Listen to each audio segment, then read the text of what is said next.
Alors, moi, tous les ans, on me demande de faire la conclusion de ce colloque. C'est toujours très difficile parce que c'est toujours très difficile de savoir à l'avance ce que je vais vous dire. Euh, Déjà, je trouve que l'ensemble des orateurs ont été vraiment d'une très grande qualité, donc je remercie au nom de l'association tout le monde. Euh, Juste vous raconter un peu quelle était l'initiative de ce colloque et pourquoi on a choisi ce thème-là. Il y a eu plusieurs éléments. Bien sûr, les éléments actuels politiques et historiques, c'est-à-dire que, effectivement, ce qui s'est passé en Pologne, ce qui s'est passé aux États-Unis, ça nous a fait peur. Et puis, il y a eu un sondage qui est sorti en France qui nous a interpellés au cours d'un conseil d'administration qui disait que 34% des femmes de moins de 24 ans en France estiment qu'une femme n'a pas le droit d'accéder librement à l'avortement. Alors on s'est dit, mais qu'est-ce que ça veut dire d'où ça vient Alors en fait, ça peut se lire de plusieurs façons, comme on le disait tout à l'heure. C'est aussi probablement que l'accès à l'IVG n'est pas suffisant, mais il y a aussi une partie des femmes qui semblaient penser que finalement, ce n'était pas si important que ça. Et donc on s'est dit, mais quelle est l'explication? Alors il y a probablement une explication générationnelle aussi, c'est-à-dire que, et on s'en est rendu compte en discutant entre nous, moi je suis de la génération après Simone Veil, c'est-à-dire que je suis né après 1975 et certains membres de l'association sont nés plutôt avant et ont plutôt participé à ce combat.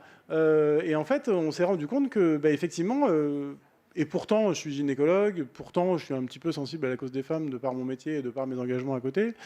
Je me suis rendu compte que l'impact historique de ce qui s'était passé, en fait, je ne l'avais pas complètement. Et pourtant, encore une fois, je faisais partie des gens privilégiés qui avaient pu avoir accès à l'information et que la réalité de ce que c'était pour ces femmes-là, que de vivre un avortement clandestin sur le thème de leur santé, et pourtant je suis médecin, sur le thème de la liberté des femmes, et pourtant je suis gynécologue et sensible aux droits des femmes, et en fait, effectivement, ce conflit générationnel faisait que probablement qu'une partie des femmes françaises et européennes, parce qu'on a le même type de sondage en Europe, fait que, peut-être qu'effectivement, de continuer à en parler, c'est très important. Parce que il faut que les jeunes professionnels de santé, et je suis content de voir qu'aujourd'hui il y a beaucoup de jeunes, continuent à avoir notion que faire un avortement illégal, c'est dangereux pour la santé, qu'on parle effectivement de droits des femmes et de liberté de la femme, mais qu'on parle aussi d'un problème de santé publique. Que si on retourne en arrière sur l'IVG, on va aussi retourner en arrière sur la santé des femmes. Et ça, pour des gynécologues et des sages-femmes que nous sommes tous, ou quasiment tous, c'est effectivement quelque chose d'important. Donc voilà, la jeunesse de ce colloque, c'était un peu ça, c'était de se dire qu'il fallait continuer à en parler, qu'effectivement, il y a une menace sur le droit des femmes, et ça, je sais que Madame Meunier, vous y êtes très sensible, mais nous aussi, mais qu'il y a aussi une menace sur la santé des femmes, et ça, on s'est dit qu'il fallait aussi remettre le contexte, et je pense qu'on en a largement parlé aujourd'hui, sur le contexte historique et médical de ce sujet, et que probablement que si aujourd'hui, il y avait effectivement un côté un peu de dégagisme, comme on dit, sur je veux plus des hormones, et puis finalement, l'IVG, c'est plus aussi important, mais finalement, et moi, je me suis fait engueuler par une patiente un jour parce que je lui ai dit, mais vous envoyez toute la contraception balader en disant que ça sert à rien. Mais vous imaginez pas que des générations de femmes se sont battues pour ça et que voilà. Et elle m'a dit, mais c'est pas mon problème.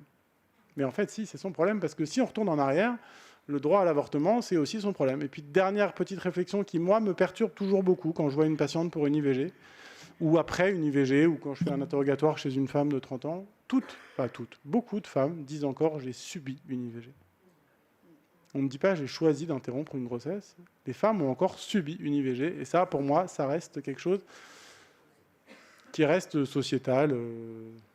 Voilà, je pense que là-dessus, on pourrait parler des heures. Mais les femmes disent encore beaucoup j'ai subi 1, 2, 3 IVG. Et elles les ont subies, elles les ont pas choisies. Et donc, et quand on voit des femmes en première consultation pour une IVG, elles se sentent encore le besoin de devoir justifier pourquoi elles interrompent leur grossesse. Moi, je les arrête et je leur dis ça me regarde pas. C'est un droit fondamental des femmes, mais encore, les femmes, spontanément, alors, après, psychologiquement, elles ont peut-être aussi besoin d'en parler, et il ne faut pas non plus refuser de parler forcément de la cause, mais voilà les petites réflexions que je voulais vous faire, même si c'est vrai que j'espérais repartir avec un peu plus d'espoir.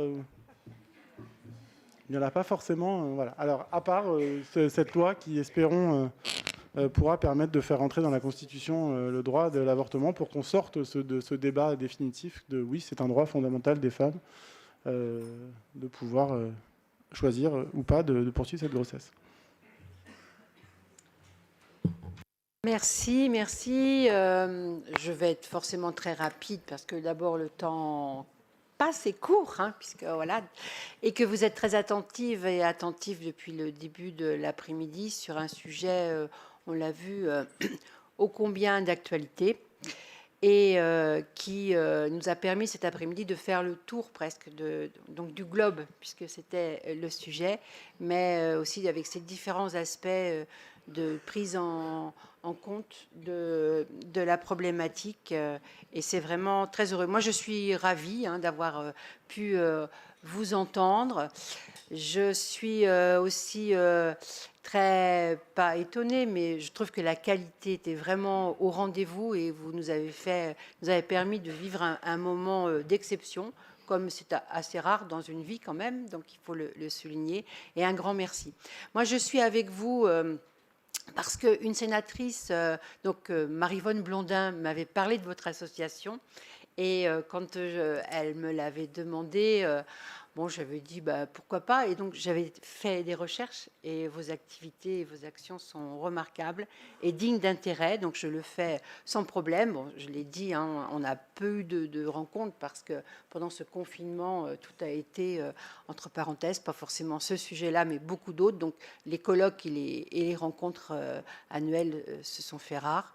Mais c'était un plaisir. C'est aussi ma dernière rencontre avec vous, je vous le dis, puisque j'arrête ma vie de parlementaire à la fin de ce mandat qui va s'achever en septembre prochain. Mais je me promets de vous trouver une collègue qui, sur ce sujet comme sur d'autres, pourra vous accompagner aussi sur la facilité et la facilitation d'organiser au Sénat, si vous voulez encore, ce type de rencontre. Donc je ne vous laisse pas tomber, bien au contraire. Et vous pouvez compter donc sur pareille attention. En tout cas, merci à vous. Nous, peut-être qu'on aura... Mais comme souvent, c'est le cas, on se voit souvent plus à Paris qu'à Nantes. Mais en tout cas, merci à chacune et à chacun de votre présence et de vos communications et de votre action.